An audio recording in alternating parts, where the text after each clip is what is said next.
Olá, seja muito bem-vindo. Este é o segundo vídeo desta série que eu quero compartilhar com vocês sobre a minha perda gestacional, que aconteceu há 5 anos atrás. No último vídeo tinha partilhado, assim, está num resumo da história. Hoje eu queria falar mais detalhadamente sobre o parto em si. É um tema, ou uma parte, não é, do tema da perda gestacional que é muito importante, porque não é a parte mais difícil, mas é uma das partes muito difíceis. Na altura perguntava-me uma pergunta simples, mas ela nasceu? E sim, não é? Porque todo o bebê que está dentro da barriga da mãe tem que nascer. O problema é que nasce já sem vida, ou seja, nasce já morto. E em Portugal, eu sei que há países que nós conseguimos registar os nossos filhos nascidos mortos. Em Portugal nós não conseguimos registar com o nome. Eu chamo-lhe Valentina, mas porque foi o nome que nós tínhamos escolhido para ela, mas como registro ela só está unicamente como nado morto. Não tem onde diz nome, aparece só e unicamente nado morto, ou seja, não nos deixam pôr um nome, o que também é uma dor muito grande para os pais, porque parece que ela nunca existiu, não é? Mas enfim, isto foi um parênteses.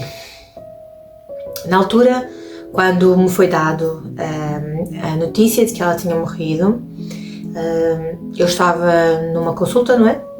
De enfermagem com a enfermeira, e que realmente nós não conseguimos ouvir o batimento cardíaco dela. Eu, na altura, um bocadinho em choque, não sabia muito bem o que é que estava a acontecer, o que é que aquilo significava.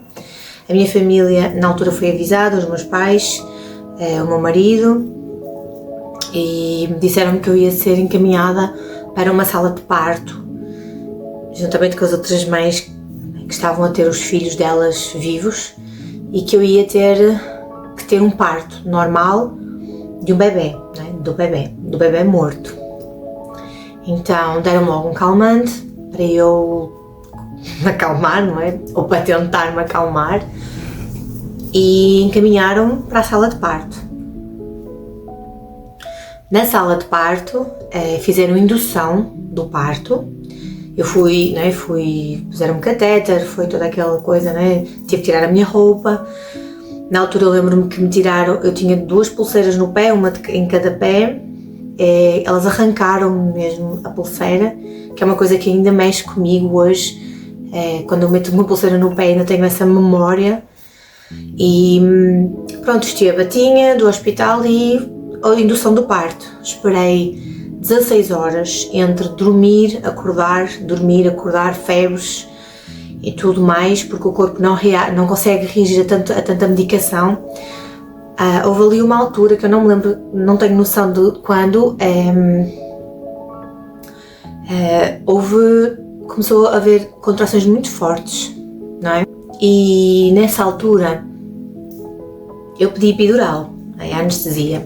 Eles deram a epidural, só que não durou o tempo todo, ou seja, foram muitas horas à espera que houvesse contrações, que houvesse dilatação, para eu aguentar, para o corpo aguentar, mais o meu corpo, porque eu emocionalmente, não há palavras para descrever o emocional de uma mãe que sabe que vai ter um parto normal, sem bebê, depois, sem choro, sem levar para casa, sem o vestir, sem o banhinho, sem nada. Há bebê, né? Só que só vai estar ali durante algum tempo. Então o meu emocional estava, eu não sabia o que é que me doía mais.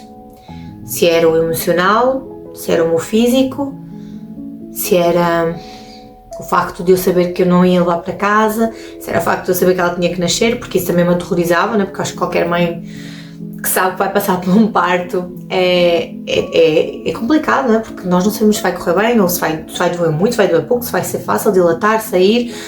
há todo um processo, não é? E mesmo cesariana, eu tive cesariana da Gabriela e e é muito difícil, o pós-parto é muito difícil, então a mãe com um bebê saudável já fica muito assustada, não é? Imaginem uma mãe, não é?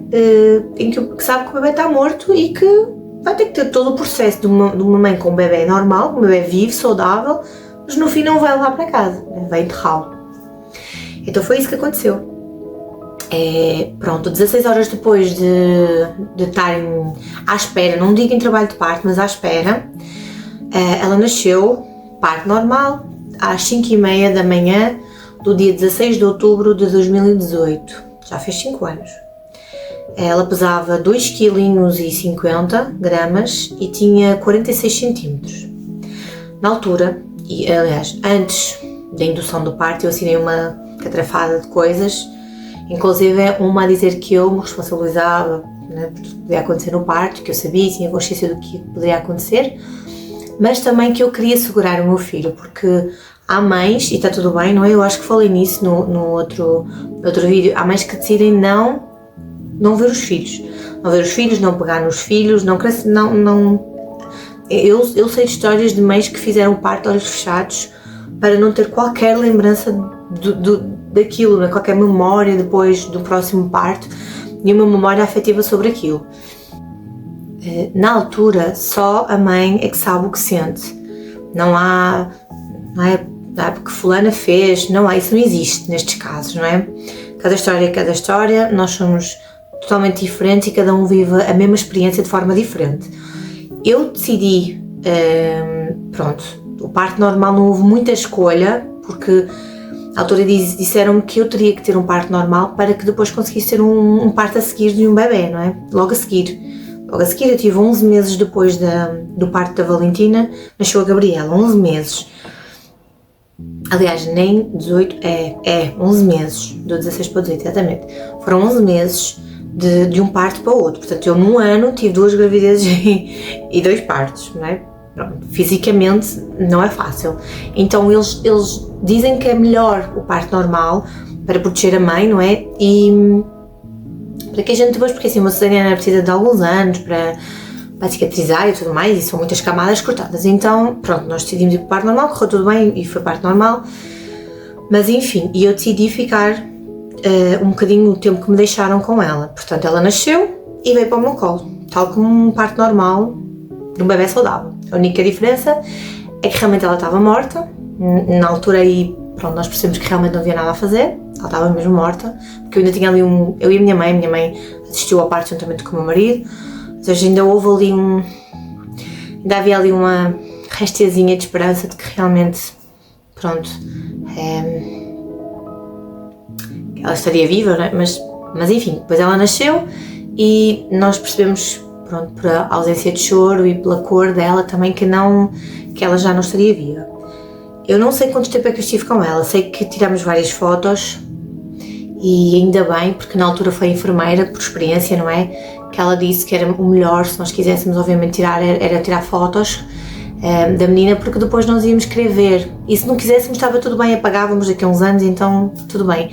Eu, como forma de luto, e faz parte do meu luto, e quem vive comigo e quem lida comigo, assim, não é? No meu ciclo de amigos e de família sabe que eu tenho fotos impressas dela, tenho 2 na minha casa, os meus pais também têm, e inclusive eu tenho um colarzinho que foi uma prima minha que me deu na altura com coração e com a foto dela.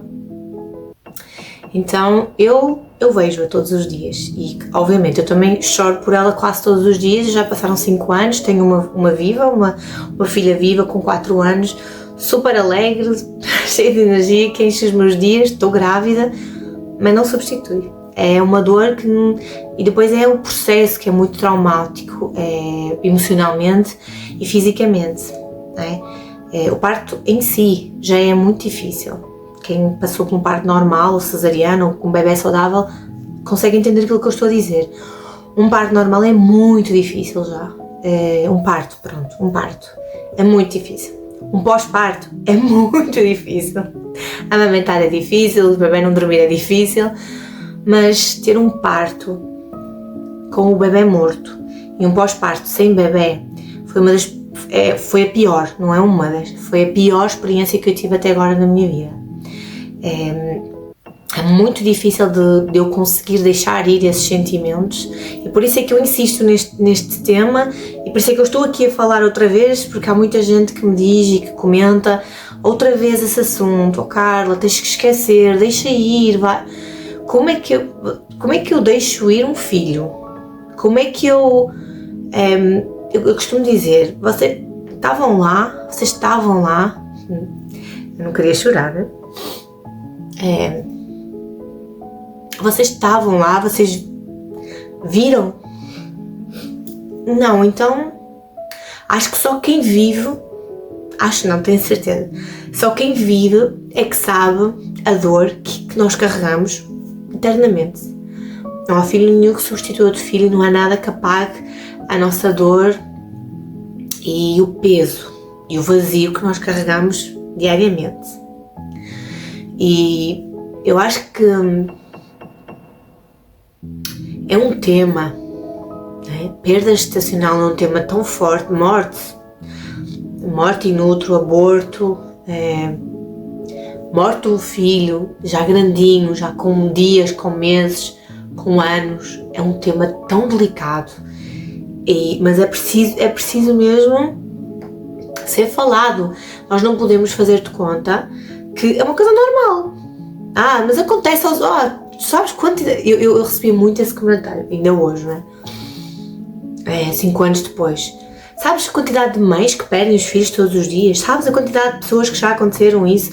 Tu sabes que não és a única? Eu sei, infelizmente, porque eu também gostava que fosse a única. Era um bocadinho triste para mim, mas era bom sinal que eu fosse a única. Mas eu não sou a única. E por isso é que eu estou aqui, mais uma vez, a realçar este assunto. Temos que falar de perda gestacional, em tempo que seja, nas primeiras semanas, no meio ou no fim do termo. É um assunto difícil para a mãe, para o pai, para quem lida com as pessoas, quem lida com quem perde, com a mãe, não é? No caso, é muito difícil. Há pessoas que não sabem o que dizer aos amigos, à família, não é?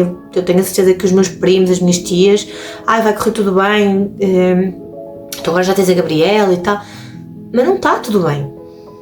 Não está tudo bem, porque eu não consigo ser 100% feliz porque a Valentina não está cá. A Gabriela neste momento fala, anda e já tem 4 anos, né? Ou seja, já passou aquelas fases do agora anda, agora fala. Então quando ela começava essa fase, eu pensava, meu Deus, a Valentina já fazia isto, a Valentina já faria. Então a Gabriela vai fazer agora 5 anos em setembro. Vocês sabem a quantidade de vezes que eu já pensei a Valentina iria entrar na escola. Ou seja, é real. Ela existiu. Ela esteve cá. Só que não teve a oportunidade de viver como nós. Por todos os propósitos em que nós acreditamos que ela não tinha de cá estar, não é? Mas, enfim, não queiram, não queiram, eu acho que é essa a expressão, não queiram apagar o nome da minha filha, não queiram tapar e fazer de conta que ela não existe, porque isso não vai acontecer. As pessoas podem tentar, mas isso não vai acontecer porque os pais não deixam. Eu acho que há uma frase que eu ouvia muito, que é isso vai passar, não é? Isso já vai passar, logo tens outro, tu és tão nova. Diziam muitas vezes, eu tinha 27 anos na altura, né? Tu és tão nova, então vais ter muitos mais. E é verdade, olha, felizmente este também vai nascer com muita saúde e eu tenho esperança que sim. Portanto, eu vou ter 2 filhos vivos comigo. Não pretendo ter mais, só se Deus mandar e Deus quiser, mas eu não pretendo ter mais só pelo trauma que é. E depois eu também vou compartilhar com vocês o trauma que é estar grávida depois de uma perda gestacional. Mas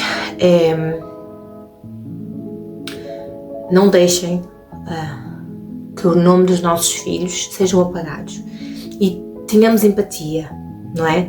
Eu acho que nós devemos, sinceramente, quem não sabe o que dizer, não é? Porque eu também acredito que a gente não saiba muito o que dizer, porque às vezes porque a avó de fulano morreu, a mãe do fulano morreu, o pai, a namorada, e nós não sabemos o que... lamento, não é? Lamento, os meus pêsames, não é? Que a gente manda, os meus pêsames, que a gente, às vezes, eu pelo menos eu falo assim, eu penso assim, eu nem sei o que dizer, porque não há nada que eu possa dizer que vai ajudar a outra pessoa. Entendem? Obviamente, pronto, no caso nós podemos ir lá levar um ramo de flores, e no caso das mães nós podemos ir lá abraçar simplesmente, porque na minha altura, quando diziam lamento, ligavam-me as pessoas, e com todo o respeito àquilo que eu vou dizer, lamento tudo o que tu passaste, o que aconteceu, não é? Ainda me dizem hoje, eu penso assim, eu não queria o teu lamento, eu só queria a minha filha de volta. Então é um bocadinho isso, não é? Nós não precisamos da pena dos outros, nós só queremos o nosso filho de volta. Mas com a consciência de que isso não vai acontecer, nós temos que seguir com a nossa vida em frente. Então é muito difícil voltar a tudo, voltar ao que nós éramos depois da morte e da perda de um filho. Não voltamos, não somos. Eu não queria chorar, não está fácil. Mas é porque é um tema mesmo que mexe comigo e mexe com todos nós, não é? Mas pais e familiares que passaram por isso. Eu lembro-me de ver a minha família, a minha mãe e o meu pai no funeral da minha filha, e a minha mãe sentiu-se mal nesse dia, porque eu vou até explicar então o processo para contextualizar. Depois do parto, eu fiquei com ela ao colo algum tempo, o tempo que me deixaram, não sei, entretanto tivemos que a devolver, né? Calma, a minha filha, e isso foi a maior dor, eu acho que até agora, a maior dor foi essa, foi ali que me caiu a ficha. Olha, eu vou entregar a Valentina, não vou vê-la, não vou, sim, vê-la, porque depois via no funeral, mas eu não vou tê-la mais, nunca mais. Eu não vou ver a minha filha nunca mais.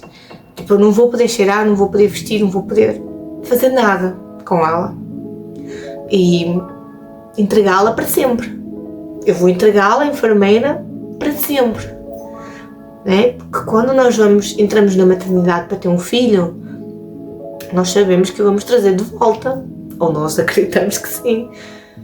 No ovinho, com a malinha e tal, com tudo para casa, né? Porque vamos para casa. E nesse dia realmente eu levei a mala e ela vestiu, ela não levou a primeira roupinha dela, mas vestiu outra roupa que nós tínhamos. A primeira roupa dela era vermelha, eu tenho-a guardada, dizia mamã, papá, eu cheguei, era vermelha, tal como foi a da cor da Gabriela também. A primeira roupinha da Gabriela foi vermelha, mas ela acabou por ir de cor de rosa, porque como é menina, nós achamos por bem vesti-la de cor de rosa, um fatinho aleatório que nós tínhamos, e ela foi de cor de rosa, no caixãozinho, né? Então eu dei a minha filha e pronto, e fiquei num quarto vazio, num pós-parto, ou seja, eu fiquei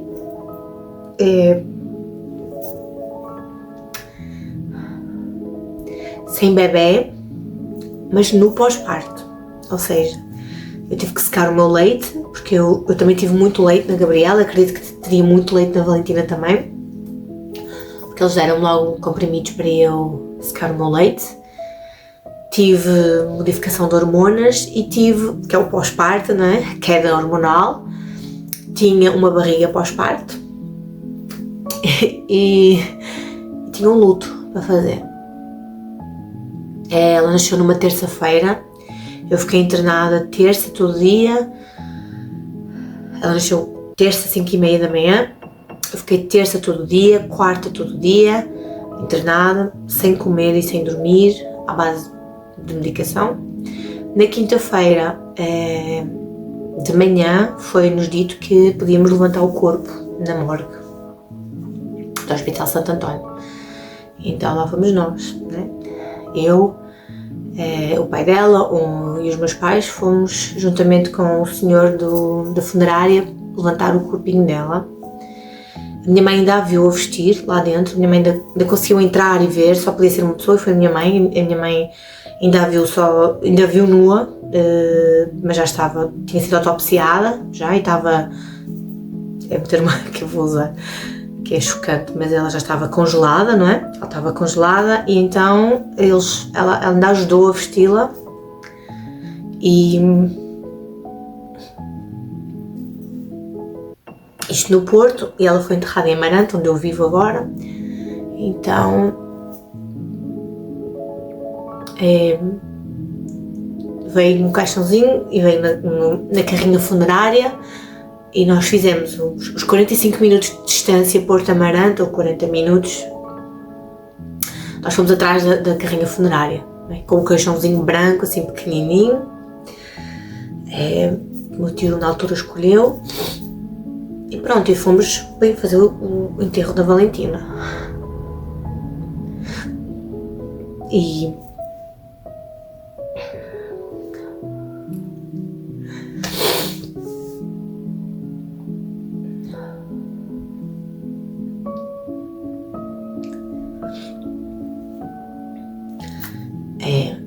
quando chegámos ao cemitério, não me perguntem quem lá estava, que eu só me lembro do meu pai e da minha mãe, principalmente do meu pai, que foi o meu pai que esteve comigo lado a lado. Foi o meu pai sempre que esteve comigo agarrado a mim, não é? Porque eu não tinha forças, por todas as razões, não é? Forças para manter de pé, então foi o meu pai que me manteve de pé. E eu sei que estava lá o meu pai, e sei que estava lá o pai dela também, e sei que estava a minha mãe, porque a minha mãe sentiu-se mal, entretanto, também nem sequer me lembrava da minha mãe. Mas eu sei que a minha mãe sentiu-se mal, e não sei se chegou a desmaiar, na verdade não me lembro muito bem. Sei que depois ela subiu para o carro porque não estava bem. Entretanto, o caixãozinho foi aberto, nós vimos outra vez, alguém, já não sei quem, tirou uma foto também, que eu tenho essa foto dela no caixão. E pronto, foi o enterro em si, não é? Posta lá dentro, que eu não vi porque o meu pai não deixou. O meu pai virou-me logo e disse: olha, não vais ficar com essa memória, portanto eu não tenho a memória dela aí para baixo mesmo. E disse: olha, para não teres essa... Aliás, na altura ele não me disse nada, ele só fez isso, e só depois, passados uns dias, é que ele disse que era por causa disso. E então só sei que na altura estavam a pôr rosinhas no caixão e pronto. E o fechar em si, o pôr terra lá em cima, eu também não vi, porque o meu pai me deixou. Enfim. Entretanto, viemos para casa e foi a pior semana da minha vida, foi os piores dias. Foi os piores 15 dias da minha vida, porque eu estive uma semana prostrada na cama, sem conseguir comer. Eu estava minúscula, eu posso dizer que eu nem barriga pós-parto na altura, depois de passar, sei lá, uma semana, não tinha barriga nenhuma pós-parto, porque eu não conseguia comer, não conseguia reagir. E uma coisa que eu lembro-me de pensar foi quando saí do cemitério, não é? E olhei à minha volta e pensei: meu Deus, a vida continua para toda a gente, porque depois as pessoas, olá, olha, tchau, beijinho e tal, fulano, até logo, e cada um mete-se no seu carro e vai à vida deles. E eu pensei assim: meu Deus, a vida das outras pessoas continua, é suposto, e a minha não, porque é que a minha não pode continuar? Então foi um choque muito grande, porque afinal só a minha vida é que parou, a minha e dos meus, não é? Obviamente, só a nossa é que parou, mais ninguém. A vida continua, tipo, continua sem ela está morta ali e continua-se. Como assim? Então é um processo muito complicado. E na altura eu lembro-me, depois eu nunca mais tomei medicação até hoje, nunca mais, em termos de medicação para depressão, não é? Ou depressão, para dormir, nunca mais. Só tomei no dia do parto e na quarta-feira, não é? Terça e quarta só. Mesmo na quinta-feira, quando eu fui fazer o funeral dela, já não ia com medicação nenhuma, ou seja, eu enfrentei a realidade assim, ou vai ou vai. É tudo ou nada. Então eu estou até agora, nunca tomei para dormir, graças a Deus, não preciso nem de antidepressivos, nunca, ou seja, todo o luto que eu faço pela Valentina, meu Deus, pela Valentina é por mim, não é? É o que eu faço, é o que eu choro, é o que eu berro, é o que eu grito e é o que eu falo. Eu falo muito, mas enfim, foi uma fase muito difícil. Depois eu fui logo trabalhar, 40 e poucos dias depois eu fui trabalhar e pronto, aos poucos, a vida vai começando, aos poucos. E eu digo, eu tive muita sorte, posso agradecer ao Pai, não é, lá em cima, Deus, e à minha força que alguém me dá, né? Ou se calhar a força que eu tiro da Valentina e depois da gravidez da Gabriela, de eu ter continuado. Se eu não estava aqui, não tinha a Gabriela, não tenho o marido que eu tenho hoje, maravilhoso, não tinha mais este filho, não tenho a vida que eu tenho hoje, não estaria a lutar pelos meus sonhos como eu estou agora e todas as conquistas que eu tenho agora. Se eu tivesse desistido lá atrás, eu acho que a Valentina não queria que eu desistisse lá atrás, okay? Eu acho que filho nenhum quer que a gente desista, por muito difícil que seja, não é? Então eu quero com estes vídeos e com a minha partilha e com a minha abertura completa, com a abertura completa do meu coração, que todas as mães desse lado e do mundo inteiro saibam que não estão sozinhas e que há a possibilidade de continuar, que é muito difícil e que 5 anos depois, 5 anos depois ainda é difícil e vai continuar, porque é uma dor que está guardada, que vai connosco, faz parte de nós, não é? Todos os filhos fazem parte de nós e nós guardamos no coração, e a dor também, o vazio está connosco. Então eu pedi-vos, por favor, para me ajudarem, já agora, pôr um gostozinho ou subscrever se vocês acharem assim, né, que devem fazer, e partilhem com quem acham que vai precisar de ouvir uma voz amiga que passou pelo mesmo que ela. E claro que sim, que eu acho que vai aquecer o coração de alguém, porque eu gostei muito dos grupos que eu participei na altura, foram fundamentais, da gente perceber assim, opa, não estamos sozinhas e afinal há outras histórias, há outras mães guerreiras que nós podemos falar e conversar, e estou aberta a quem quiser conversar sobre o assunto e quem precisar do meu carinho, obviamente. Muito obrigada por assistir até ao fim e fiquem com Deus. Até à próxima.